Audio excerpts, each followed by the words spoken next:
တေဆုံးချင်းဆိုတာလူသားရဲ့တော်ပြန်လမ်းမရှိတဲ့လမ်းဝန်းချင်းရဲ့အဆုံးတစ်ခုပါပဲချေရတဲ့သူတယောက်ကွယ်လွန်သွားတဲ့အခါမှာဝမ်းနဲ့ပူဆွေးခြင်းကြိုချင်းခရီးစဉ်တွေဟာရှပန်းတင်းမှာပဲမြန်မြန်ဆန်ဆန်ပြီးဆုံးသွားလိမ့်ရှိပါတယ်ဒါပေမဲ့ကဘာပေါ်မှာတေဆုံးသွားတဲ့မိသားစုဝင်တွေကိုအလောင်းလုံးမတက်မှတ်ပဲအိမ်ငန်းထဲမှာနှစ်နဲ့ချီအချို့ဆိုရင်နှစ်ပေါင်း20ကျော်30နီးပါးအထိတက်ရှိထင်ရှားရှိစဉ်ကအတိုင်းအတူတူထားရှိနေတဲ့ဒီမျိုးစုရှိနေပါတယ်အဲ့ဒါကတော့အင်ဒိုနီးရှားနိုင်ငံဆူလာဝီစီကျွန်းရဲ့နည်းနည်းတဲ့တောတောင်တွေကြားမှာနေထိုင်ကြတဲ့တွေ့ရကြလူမျိုးစုတွေရဲ့တေဆုံးခြင်းဆိုင်ရာရှင်ကျင်းမှုပဲဖြစ်ပါတယ်ကျွန်တော်တို့ရဲ့မြန်မာတော့ဒါကြောက်မက်ဖွယ်ရကောင်းတဲ့အတဲရစာဖြစ်ရတစ်ခုလို့ထင်ရပေမဲ့တွေ့ရကြလူမျိုးစုတွေတော့ကွယ်လွန်သွားတဲ့မိသားစုဝင်တွေအပေါ်ထားရှိတဲ့နည်းနည်းတဲ့ချက်ချင်းမြတ်တရားနဲ့တန်ရောစင်ကိုပြသတဲ့တဘာဝရဲ့ဖြစ်စဉ်တစ်ခုသာဖြစ်ပါတယ်ဒီထူးခြားဆန်းပြတဲ့ဒလေးရဲ့ပထမဆုံးအစပြုခြင်းကတော့လူတစ်ယောက်အသက်ပြောင်းနေစားရောက်သွားတဲ့အချိန်မှာစတင်ပါတယ်သူတို့ကကွယ်လွန်သူချက်ချင်းမြတ်တကြိုချင်းလုံးဝမပြုလုပ်ပါဘူးအလောင်းကိုမပုတ်မတူပဲရရှိတရှိနေအောင်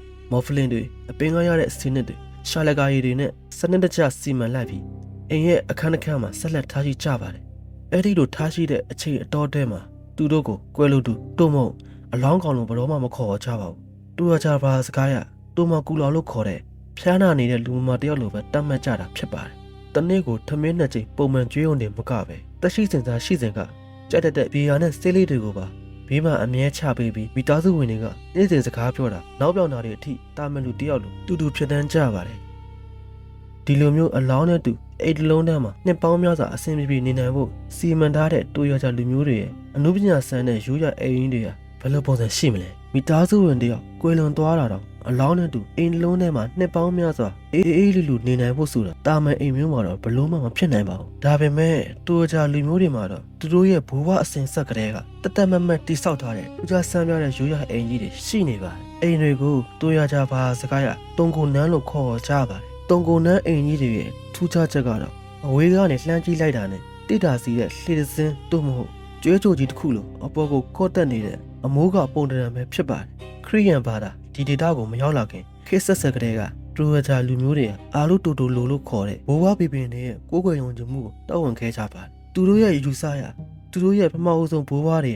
မြောက်ဘက်ကောင်းကင်ဘုံကနေကဘာမြေပေါ်တို့ဆင်းသက်လာခဲ့ကြတာဖြစ်ပြီးလူတယောက်တိတ်ဆုံးသွားတဲ့အခါမှာလဲတောင်မဲ့ရက်ကနေတဆင့်ကောင်းကင်ဘုံစီပြန်လည်ထွက်ခွာသွားရတယ်လို့ယုံကြည်ကြပါတယ်ဒါကြောင့်တုံကုန်နဲ့အိမ်တွေရဲ့အမိုးကိုကောင်းကင်ဘုံနဲ့စကြဝဠာရဲ့လှည့်ပတ်မှုစုံဝန်းကိုရင်းညွှန်းပြီးအနုပညာဆက်ဆံပုံဖော်တိဆောက်ခဲ့ကြတာပါဒီတုံကုန်နဲ့အိမ်တလုံးမှာအဓိကအားဖြင့်အခန်း၃ခန်းပါဝင်ပါတယ်ရှေ့ခန်းအလယ်ခန်းနောက်ကန်းဆိုပြီးရှိတဲ့နဲ့တူမကူလာလို့ခေါ်တဲ့ဖြားနာနေစေလို့တတ်မှတ်ထားတဲ့ကွယ်လွန်သူရဲ့အလောင်းတွေကိုတော့တီးတဲ့အခန်းတစ်ခန်းမှာစနစ်တကျထားရှိပါတယ်အိမ်ရဲ့အရှိမျက်နှာစာမှာတော့စပားကြီးတွေကိုအိမ်ပုံစံငယ်လေးတွေတိုင်းစီတန်းဆောက်လုပ်ထားလေရှိပါတယ်ဒါအပြင်အိမ်ရှင်ရဲ့လူမှုအဆင့်တန်းနဲ့ကျေဝချမ်းသာမှုကိုပြသတဲ့အနေနဲ့တုံကုန်နန်းအိမ်ကြီးတွေရဲ့ပင်မတိုင်လုံးမှာကျွဲကြိုတွေကိုအထက်ထက်စီထပ်ပြီးချိတ်ဆွဲပူဇော်ထားကြပါတယ်ဒီနေရာမှာမေးစရာရှိတာကတိုးကြလူမျိုးတွေကကွယ်လွန်သူတွေရဲ့အလောင်းကိုသူတို့ရဲ့ချက်ချင်းမြတ်တရားကြောင့်အိမ်မှာဒီတိုင်းထာဝရတင်ထားခြင်းကြတာလားတကယ်တော့မဟုတ်ပါဘူးသူတို့မှာကွယ်လွန်သူကိုတမလွန်ဘဝစီတရားဝင်ပို့ဆောင်ပေးရမယ်ကဘာပေါ်မှာကုန်ကြစိတ်အကြီးမားဆုံးနာမည်ကြီးနိုင်ပွဲကြီးတစ်ခုရှိနေပါတယ်အဲ့ဒီကမ္ဘာဈေးကြီးဆုံးနိုင်ပွဲကြီးအကြောင်းနဲ့တွေးပြစရာကောင်းခဲ့တဲ့အတိတ်ကလူသားရစ်ပူဆောင်မှုလူဝက်ချက်တွေကိုတော့ဆက်လက်ပြောပြပေးသွားပါမယ်သူတို့ကြလူမျိုးတွေကကွယ်လွန်သူရဲ့အလောင်းကိုအိမ်မှာနှစ်ပေါင်းများစွာထားရှိရခြင်းရဲ့တကယ်အဓိကအကြောင်းရင်းကတော့တရားတင်တစ်ခုတည်းကြောင့်မဟုတ်ပါဘူးအဲ့ဒါကတော့ကမ္ဘာပေါ်မှာတွေးဆွန်းဆုံးနဲ့ကုန်ကြစိတ်အကြီးမားဆုံးလို့ဆိုရမယ်သူတို့ရဲ့မီယိုဖက်လာနိုင်ပွဲကြီးကိုကျင်းပဖို့ငွေကြီးမတက်နိုင်သေးလို့ပဲဖြစ်ပါတယ်သူတို့ကြလူမျိုးတွေရဲ့ယုံကြည်ချက်ရလူတယောက်အသက်နှိမ့်ဆက်ရောက်သွားပြီမယ်ကြီးကျယ်ခမ်းနားတဲ့နိုင်မလို့ရသေးတယ်အဲ့ဒီလူကတရားဝင်မတည်ဆုံးသေးဘူးလို့တတ်မှတ်ပါတယ်ကွယ်လွန်သူရဲ့ဝိညာဉ်ဟာလည်းတမလွန်ဘဝကိုကူးပြောင်းခွင့်မရပဲအဘာမြေပေါ်မှာတောင်းတနေတတ်တယ်လို့ယူဆကြပါတယ်သူတို့ကိုတမလွန်ဘဝစီဘေးကင်းပို့ဆောင်ပေးဖို့အတွက်ဆိုရင်ကျွဲတွေကိုမဖြစ်မနေရစ်ပူစော်ရပါတယ်ဒီနေရာမှာတာမန်ကျွဲမျိုးမဟုတ်ပဲခန္ဓာကိုယ်မှာအကွက်တွေပါပြီးမျက်လုံးပြတဲ့စီလက်တုံးမဟုတ်ဘွန်ကောင်လို့ခေါ်တဲ့အေပီနိုကျွဲမျိုးစားတွေဆိုရင်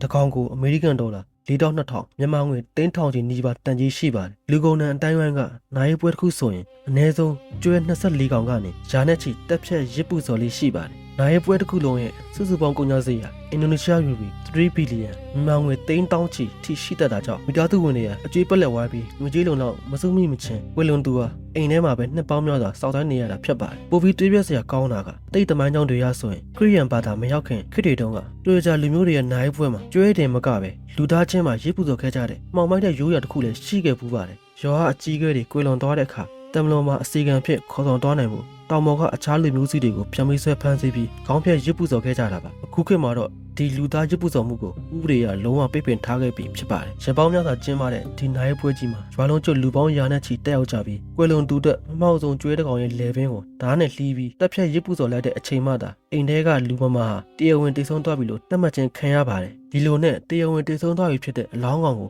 မြေမြုပ်တချို့ဖို့အတွက်သူတို့ဘယ်လိုနေရာမျိုးကိုရွေးချယ်ကြမလဲကြီးကျယ်ခမ်းနားတဲ့နိုင်ပွဲကြီးပြီးဆုံးသွားတဲ့အခါမှာတော့တရားဝင်တိတ်ဆုံးသွားပြီဖြစ်တဲ့အလောင်းတွေကိုစတင်တချို့ဖို့အတွက်ပြင်ဆင်ကြပါတယ်ဒါပေမဲ့တူရကြလူမျိုးတွေရဲ့တင်ကြိုင်ဟာကျွန်တော်တို့မြင်တွေ့နေကြမိမှုတင်ကြိုင်မျိုးမဟုတ်ပဲမဆောက်လုံးနဲ့ကြောက်ဆောင်ကြောက်နေရကြီးတွေဖြစ်နေတာကတကယ်ကိုအံ့ဩစရာသူတို့ကကွယ်လွန်သူရဲ့ရုပ်လောင်းတွေကိုတာမန်မြေကြီးထဲမှာမြုပ်လို့မရှိပါဘူးအဓိကအဖြစ်တဘာအတိုင်းဖြစ်ပေါ်နေတဲ့ကြောက်ခုနှစ်ကြီးတွေထဲမှာတွဲရောက်ထားရှိတာဒါမှမဟုတ်ခံကန်းတဲ့ကြောက်နေရကြီးတွေကိုလူကိုယ်တိုင်လာပေါင်းများစွာထိုးထွင်းပြီးဂူတွေပြုတ်လောက်ကတကြိုကြတာဖြစ်ပါတယ်အဲ့ဒီကြောက်နေရဂူတင်းချမ်းကြီးတွေရဲ့အပြင်မဲ့ဘေးပက်ပက်လည်မှာတော့ကွယ်လွန်သူရဲ့ရုပ်ကလပ်နဲ့ပုံစံတူထုတ်လုပ်ထားတဲ့တောက်လို့ခေါ်တဲ့တက်သားရုပ်ထုကြီးတွေကိုအစီဆက်လူထားကြပါတယ်ဒီရုပ်ထုကြီးတွေကိုပိန်းနေတာနဲ့ပြုတ်ကလေးရှိပြီးကွယ်လွန်သူရဲ့လူမှုအတန်းစားလိုက်ဝတ်စားတွေစင်မြန်းပေးထားတာပါဒါပေမဲ့ထူးခြားချက်ကတော့ဒီတောက်ရုပ်ထုတွေကိုလူတိုင်းထုတ်လုပ်ခွင့်မရှိပါဘူးနိုင်ပွဲမှာအနည်းဆုံးကျွဲ24ကောင်ပြည့်အောင်ရစ်ပူစော်နိုင်ခဲ့တဲ့တထေးကြီးတွေလူကုန်တန်းတွေဒါဒီရုပ်ထုနဲ့ဂုံပြူခံပိုင်ခွင့်ရှိတာဖြစ်ပါတယ်ဒီကြောက်ခုတင်းချမ်းတဲ့ကိုဝင်ကြည့်လိုက်ရင်တော့ကြောက်မက်ဖွယ်ရာကဘာတဲ့တစ်ခုကိုရောက်သွားလို့ခန်းစားရပါလိမ့်မယ်တက်တာအိုကြီးတွေလူရိုးကောင်းတွေရိုးစုတွေနေရာနဲ့မှတွဲလောင်းကျနေတာကိုမြင်တွေ့ရမှာပါမိသားစုဝင်တွေကသူတို့ရဲ့ဘိုးဘွားတွေသက်ရှိထင်ရှားရှိစဉ်ကကြိုက်တဲ့အသုံးဆောင်ပစ္စည်းတွေငွေကြီးတွေနဲ့စိတ်လေးတွေကိုအလောင်းဘေးမှာလာရောက်ဖို့ဆိုထားတတ်ကြပါတယ်တကယ်လို့တက်တာဟောင်းကြီးတွေပစ္စည်းသွားလို့လူရိုးကောင်းတွေအပြင်ကိုကျလာခဲ့ရင်တော့ဘယ်တော့မှမထီးရမကန်ရဲ့စော်ကားခြင်းမပြုတ်ပဲစနစ်တကျပြန်လည်စူးစီးပေးကြပါတယ်ဘိုးဘွားတွေရဲ့ရုပ်လောင်းတွေကိုသူ့တပားတွေဒါမှမဟုတ်တော်ရန်တိလိษံတွေလာရောက်မဖြတ်စည်းနိုင်အောင်ကြောက်ခုတွေထဲမှာတရွတ်တက်တင်းနေထားတာဖြစ်ပေမဲ့ဒါသူတို့ရဲ့နောက်ဆုံးခီးစဉ်မဟုတ်သေးပါဘူးဒီနေရာမှာတူရကြလူမျိုးတွေရဲ့အသေးအစရာအကောင်းဆုံးနဲ့ခါပါကျော်တွားစေခဲ့တဲ့မောင်မမီလို့ခေါ်တဲ့ဒုတိယမြောက်အဓိကရွေးရောက်ဖို့ကြီးစတင်ပါတော့တယ်ဒီပွဲတော်ကိုအဓိကအဖြစ်၃နှစ်တစ်ချိန်တင်းနဲ့ရိတ်သိမ်းပြီးချိန်ဩဂုတ်လရောက်တိုင်းမှာကျင်းပရရှိပါတယ်အဲ့ဒီချိန်မှာမိသားစုဝင်အားလုံးဟာသူတို့ရဲ့ကွေးလုံးသူဘိုးဘွားတွေထားရှိရာ၆ခုတင်းချမ်းကြီးတွေစီတွားရောက်ပြီးအထဲမှာထဲ့တွင်တကြိုထားတဲ့တစ်တာတွေကိုအပြင်ကိုပြန်လည်ထုတ်ယူကြပါတယ်နှစ်ပေါင်းများစွာကြာမြင့်နေဖြစ်လို့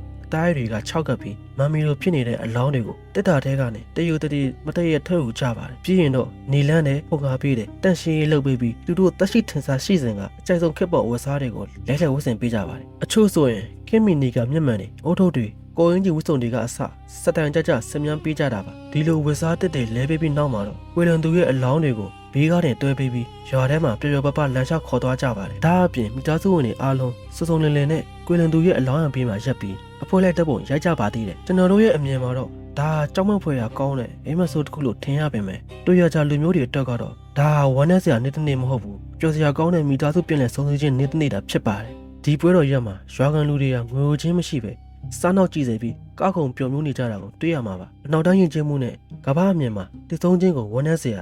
အစာအနာဖျောက်ပြရမယ်လမ်းခွဲခြင်းလို့မြင်ကြပေမဲ့တူရချလူမျိုးတွေကတော့တည်ဆုံးခြင်းဆိုတာဘဝရဲ့အဆင့်တစ်ခုကိုပြောင်းလဲသွားတာလို့ယုံကြည်ကြပါတယ်ဒီတလေးဟာကမ္ဘာမြေပေါ်မှာကျန်းသူတွေအတွက်ကိုချစ်ရတဲ့သူတွေကိုချက်ချင်းလက်မလွတ်လိုက်ရပဲဝမ်းနဲ့ပူဆွေးမှုကိုဖြည်းဖြည်းချင်းကူဆောက်ခွင့်ပေးထားတဲ့အပြင်သူတို့ကြားတန်ရောစင်ဟာတည်ချင်းတရားတဲ့ပုံမခိုင်းမြဲကြောင်းတက်တည်ပြခဲ့ပါတယ်အခုကြည့်နေတဲ့မိတ်ဆွေတို့ကလည်းတူရချလူမျိုးတွေရဲ့ဒလေးနဲ့ပတ်သက်ပြီးထင်မြူစားချက်များကိုကောင်းအောင်ရေးပေးခဲ့ပါဦးခင်ဗျကျွန်တော်ရဲ့တင်ဆက်မှုကိုကြည့်နေတဲ့ channel လေးကို subscribe ပြုလုပ်ပေးခဲ့ကြပါဦးခင်ဗျကျွန်တော်နာမည်ကတော့ရဲသေးပဲဖြစ်ပါတယ်ဒါဖြင့်နောက်ဗီဒီယိုမှာထပ်တွေ့ကြမယ် bye